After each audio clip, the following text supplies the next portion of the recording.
Meus amigos, na próxima terça-feira, dia 2 de setembro, vai ter início o julgamento do presidente Bolsonaro, o que vai ser apenas uma mera formalidade, porque a decisão já está tomada e nós sabemos muito bem, o sistema irá condená-lo, mesmo sem ter cometido nenhum crime, sem ter feito nada de errado. Acontece que eles vão pagar um preço alto demais, porque a reação vai ser imediata. Donald Trump convidou Paulo Figueiredo e Eduardo Bolsonaro para acompanharem o julgamento do pai lá na Casa Branca, para darem mais detalhes ali de certas questões, porque a maior parte das informações já estão em posse de Donald Trump e de sua equipe. Eles sabem muito bem o que está rolando aqui no Brasil. E a reação vai ser imediata. Cada ministro que votar pela condenação de Bolsonaro terá a Lei Magnitsky como recompensa, né? Como, digamos, resultado pelos seus atos.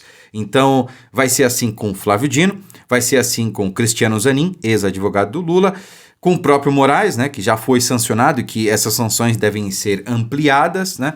E não resta outra opção para ele senão continuar avançando. Ele não vai recuar, não há mais essa possibilidade para o ministro Alexandre de Moraes. Talvez haja para os outros ministros, tá? E isso é uma conversa aí para um outro vídeo. Ele vai ser condenado em primeiro momento pela primeira turma? Vai, porque lá tá Alexandre de Moraes, o seu maior inimigo político, né? O Flávio Dino, que é ex-ministro do Lula, que é um comunista declarado e é amigo de longa data do Lula. E também o seu advogado, o advogado pessoal do Lula, que agora virou ministro, né? Então, alguém tem dúvida de que o resultado já está tomado? Pois bem, quando houver a condenação, provavelmente vai ser ali um 3-2 ou talvez um 4-1, não sei.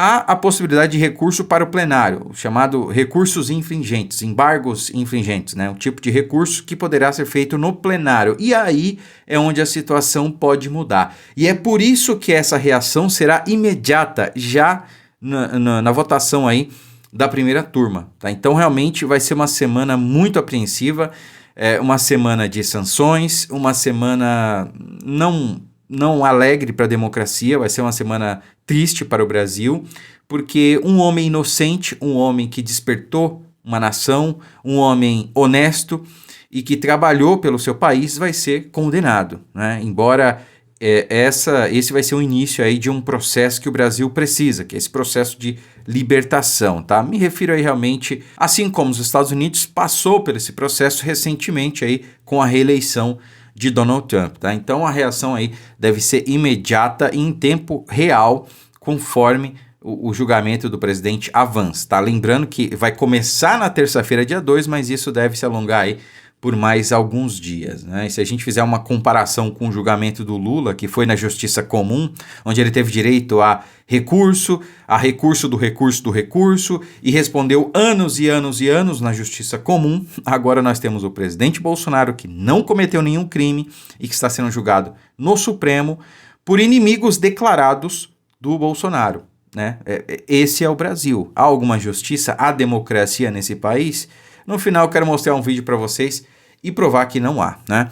Bom, hoje o ministro Alexandre de Moraes determinou aí novas cautelares contra o presidente Bolsonaro. Agora a PF vai revistar carros que entram ou saem da casa dele. E a PF também está autorizada a ficar no terreno da casa do presidente. Ou seja, vai ficar lá na casa, porém do lado externo. Olha que absurdo, né? Porque a imprensa está divulgando aí que a PF teme que Bolsonaro fuja pelo muro do vizinho, que Bolsonaro fuja fantasiado, fuja no porta-malas de um carro, que Bolsonaro, sei lá, pegue uma mochila jato e saia voando. Não sei, o que ele pensa, o que essa gente acha? Que o Elon Musk vai mandar um foguete para resgatar Bolsonaro? Essa gente está num nível que beira o ridículo. Não tem outra palavra, é ridículo, é ridículo. Eles querem a todo custo dominar as manchetes com Bolsonaro e com a PF dizendo que Bolsonaro vai fugir. E Bolsonaro não pode se defender, não pode falar, não pode dar entrevista.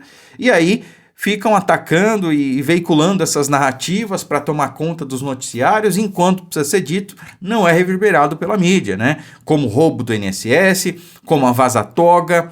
O senador Espiridião Amin já está movimentando ali, inclusive, assinaturas para a CPMI da Vaza Toga, ou CPI da Vaza Toga, né? Acho que ele não está colhendo assinaturas ainda, mas já está se movimentando para pedir a abertura dessa CPI.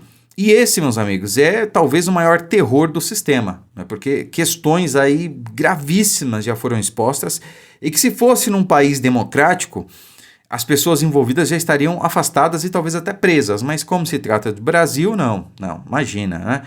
Ter ali mensagens do gabinete de Alexandre de Moraes dizendo que queriam perseguir um parlamentar, que tinham que fechar certo perfil, que tinham que fazer tudo à margem da lei, isso aí não é prova suficiente de que um ministro é suspeito que ele precisa ser afastado. É só no Brasil realmente, não é?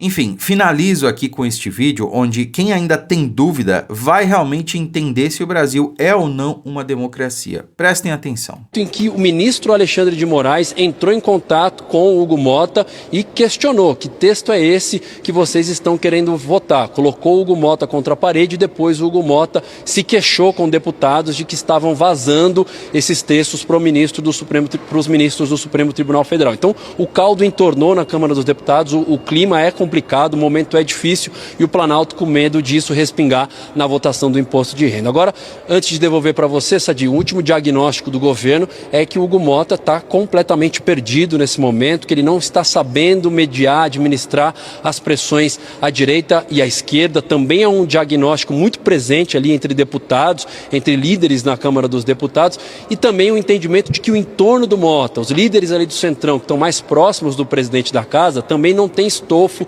não tem densidade política e estratégica, né, não tem estratégia ali no dia a dia da Câmara dos Deputados para auxiliar o Hugo Mota. Então essa situação toda, claro, acaba preocupando o governo. Volto contigo. Uma apuração. Bom, é isso. Esse é o Brasil da democracia relativa, onde o ministro do STF, liga para o presidente da Câmara e questiona: que projeto é esse que vocês querem aprovar? Ameaçando, dando recados.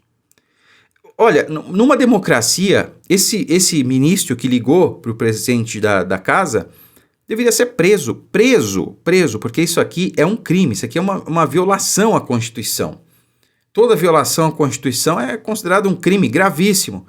E aí a Constituição fala em separação dos poderes, que eles são harmônicos e independentes, e aí nós vemos aí um membro do judiciário ligando para o legislativo para fazer a pressão contra uma medida, contra um projeto que não agradou ele. Ora, quem ele pensa que é?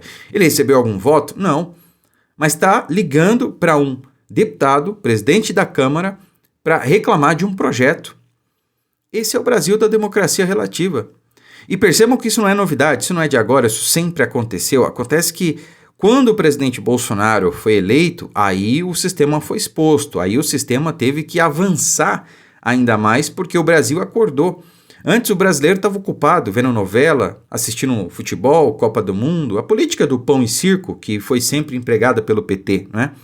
Depois que o presidente Bolsonaro foi eleito, o Brasil acordou, o sentimento patriótico despertou no coração de todo brasileiro, ou de boa parte, né? Alguns ainda adormecem, e o povo começou a se ligar na política, começou a pesquisar, começou a entender, a acompanhar, e aí o sistema, percebendo isso, teve que avançar, porque agora o povo tá de olho, não é? Por isso que eles tentam correr com a regulamentação, ou melhor, a censura com as redes sociais, para evitar que o povo saiba e fale e divulgue certas questões que são incômodas para eles, não é?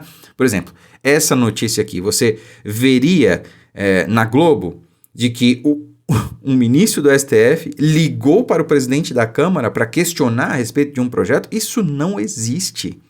E aí eu pergunto, finalizo o vídeo aqui, há alguma legitimidade nesse julgamento? A condenação, que certamente é certa, ela será legítima? Eu acho que não, a pergunta é retórica. Mas, repito e finalizo, o preço vai ser alto demais.